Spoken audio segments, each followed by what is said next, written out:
সপ্তাহের ব্যবধানে কাঁচা বাজারে কিছুটা কমেছে সবজির দাম। সবজি ভেদে সবজির দাম কমেছে 5 থেকে 10 টাকা প্রতি কেজিতে। আর এমনই চিত্র দেখা গেছে বগুড়া শহরের অন্যতম খুচরা কাঁচা বাজার রাজাবাজারে।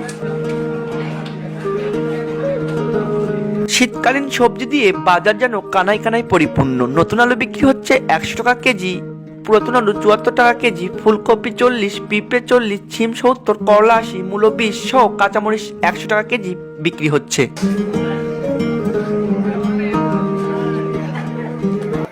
এখন বাজারে যেটা কাঁচা বাজারে যেটার মধ্যে অবস্থা আগের থেকে একটু দাম কিছুটা কমতির দিকে।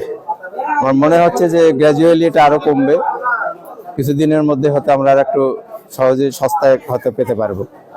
এটা কতদিন থাকবে জানি না, তবে এটাতে মানুষ জনমনে একটু স্বস্তি আছে, আমরাও একটু স্বস্তি পাচ্ছি।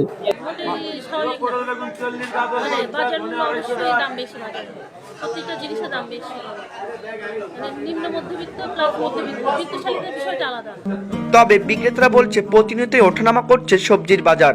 আয়ের থেকে ব্যয় বেশি, আয় নেই, সকালে কাঁচা কেনা হয়, দুপুরবেলা হয় না, সকালে লাভ করলে 10 টাকা হয়, রাতেবেলা 10 টাকা মাল বিক্রি।